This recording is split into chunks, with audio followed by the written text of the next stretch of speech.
ESPN just released this year's Wimbledon promo called Quiet Please, and it opens with starring the players. First up are Queen Coco Gauff, then Carlos Alcaraz, Yannick Sinner, Madison Keys, Novak Djokovic, and about 10 other stars. But here's the fascinating thing. ESPN chose Quiet Please as their theme, made Coco their lead star, and she's actually the perfect example of what that theme represents. Today we're celebrating this choice, while exploring tennis's acoustic evolution. Let's talk about why ESPN's choice of Coco as their lead star is absolutely brilliant. She embodies everything Quiet Please, represents power without excessive noise, intensity with elegance, championship tennis that honors the sport's traditional atmosphere. When ESPN wanted to showcase Quiet Please tennis, they instinctively put Coco first. That says everything. Coco Gauff represents the perfect synthesis of modern power tennis and traditional tennis etiquette. She generates incredible pace and spin while maintaining the acoustic environment that allows for strategic subtlety. ESPN's decision to feature her first in a Quiet Please campaign shows they understand what elite tennis can look like without excessive vocal expression. Here's what makes this even more fascinating. ESPN deliberately chose Wes Anderson as their inspiration. You know, the filmmaker famous for perfect symmetry, meticulous control, and obsessive attention to quiet detail. They literally modeled their Quiet Please campaign after cinema's most precision-obsessed director. Then they featured some of tennis's loudest players. It's like making a Wes Anderson film about a death metal concert. The Wes Anderson inspiration makes this even more psychologically interesting. Anderson's films are about control, precision, and carefully curated environments where every sound matters. ESPN chose this aesthetic for Quiet Please, then featured players whose vocal expression would shatter Anderson's perfectly controlled soundscape in seconds. It's accidentally brilliant commentary. The Wes Anderson angle makes this absolutely perfect. Anderson's films are about characters existing in perfectly controlled, almost silent environments where every gesture is deliberate. ESPN borrowed his aesthetic for tennis, a sport where some players now grunt louder than lawnmowers. Imagine if the Grand Budapest Hotel had a character screaming at 90 decibels every few seconds. That's what this campaign accidentally created. ESPN's casting choice is perfect evidence that you don't need excessive grunting to be a compelling tennis star. They chose Coco first because she's magnetic, powerful, and represents tennis at its finest, without overwhelming the sport's traditional atmosphere. She proves that championship tennis and Quiet Please aren't contradictory concepts. She's literally the only player who could star in an actual Wes Anderson film. What I love is that Coco's positioning in this campaign isn't accidental. She's the face of modern tennis that still honors tradition. French Open champion, US Open winner, playing beautiful tennis without needing to reach 90 decibels. ESPN knew exactly what they were doing putting her first. She's the argument for what tennis can be, and she's the only featured player who actually fits their Wes Anderson inspiration. From a sports psychology perspective, Coco demonstrates that peak performance doesn't require extreme vocal expression. Her breathing, power generation, and competitive intensity are all elite level while maintaining what we might call acoustic awareness, respecting the sport's need for strategic silence and tactical subtlety. She's basically a Wes Anderson character who happens to be a tennis champion. And Twitter noticed, James DeMio tweeted, "Love how they put Coco first." And he's absolutely right. Meanwhile, people are noting the contrast. Sabalenka getting 0.2 seconds and a half-second shot of Sabalenka is mad disrespectful. The fans are literally doing our analysis for us. They see who ESPN chose to lead with and who got brief cameos. The beautiful thing about ESPN's sequence is that it starts with the ideal, Coco representing Quiet Please tennis, then shows the full spectrum of modern players. It's not that the other players are wrong, but Coco's placement shows what ESPN considers the gold standard. She's literally the poster child for elegant, powerful, respectful tennis. What's brilliant about featuring Coco first is that she completely destroys the myth that you need excessive grunting for power tennis. She hits harder than most players on tour while maintaining the kind of court presence that honors tennis tradition.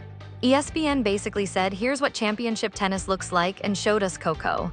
Now here's where the contrast becomes fascinating. After opening with Coco, the perfect Quiet Please ambassador, the campaign features other stars who play across the vocal spectrum. Some like Sinner also play quietly, others are more expressive. It accidentally shows tennis's choice: follow Coco's model, or accept that Quiet Please is just nostalgia. ESPN's player sequence inadvertently creates a case study. They start with Coco, who embodies the campaign's theme perfectly, then feature players who have evolved beyond that acoustic tradition. It's not intentional commentary, but it highlights tennis's current identity question: which model do we want to encourage? Sabalenka getting 0.2 seconds. A half-second shot of Sabalenka is mad disrespectful. The Twitter reactions tell the whole story. People notice the contrast immediately. Coco gets the starring role while other major champions get brief flashes. Rebecca Motti pointed out Sabalenka getting 0.2 seconds, and Corn Pop called it mad disrespectful. But what if it wasn't disrespectful? What if ESPN was making a conscious choice about who best represents quiet please tennis? The genius of putting Coco first is that she gives Wimbledon the perfect template. Want to see quiet please tennis at its finest? Look at your French Open champion. Want to see power without overwhelming noise? Watch Coco. Even Twitter noticed. James DeMio tweeted, "Love how they put Coco first." ESPN accidentally provided Wimbledon with their poster child for reasonable acoustic standards, and fans are celebrating it. This brings us to our respectful plea to Wimbledon. ESPN just showed you exactly what quiet please tennis looks like by putting Coco first, and Twitter is loving it. She's proof that you can be a Grand Slam champion, play aggressive modern tennis, and still honor the sport's traditional atmosphere. The template exists, the fans notice it, and Coco is literally leading the campaign for it. From a developmental perspective, Coco's prominence in this campaign sends the right message to junior players. You can be the face of tennis while respecting its acoustic traditions. Wimbledon could use her as an example, not to criticize other approaches, but to show what's possible when power and tradition coexist. What makes Coco's casting so smart is that she represents evolution, not regression. She's not playing 1950s tennis, she's playing 2025 tennis with 2025 power and speed, but with respect for tennis's unique acoustic requirements. ESPN putting her first shows they understand that progress doesn't mean abandoning what makes tennis special. The beautiful thing about ESPN's choice is that Coco makes the case better than any argument could. She's young, exciting, powerful, successful, everything modern tennis should be, while maintaining the court presence that allows quiet please to actually mean something. She's living proof that these aren't conflicting concepts. Here's what ESPN's campaign accidentally teaches us. They wanted to showcase quiet please tennis, so they instinctively put Coco first. That's not coincidence, that's recognition that she embodies the ideal. The contrast with some other featured players isn't ESPN's problem to solve, but it could be tennis's opportunity to define its acoustic future. What's psychologically interesting is that ESPN's casting reveals their subconscious understanding of what quiet please represents. They chose Coco first because she naturally embodies that ideal. The campaign creates a positive model rather than a negative critique. Here's what championship tennis can look like. The timing is perfect for Wimbledon. ESPN just created the ideal marketing case for reasonable acoustic standards by putting Coco first. She's the reigning French Open champion, she represents tennis's future, and she naturally honors the quiet please tradition. If Wimbledon wants a model for what respectful tennis looks like, ESPN just provided it. What I love about this situation is that it's aspirational rather than punitive. ESPN didn't lecture anyone about grunting, they just showcased Coco first, letting her natural approach speak for itself.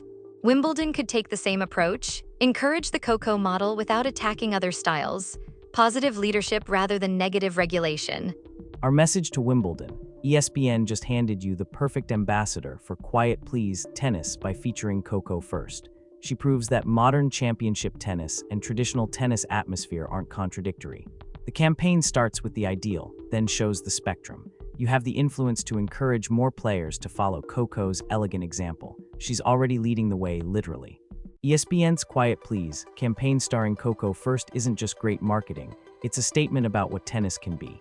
She represents power with elegance, intensity with respect, modern tennis that honors traditional values.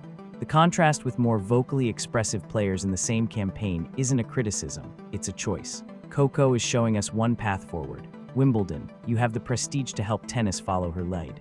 Our queen is literally starring in the argument for quiet please tennis. The stage is set for your leadership.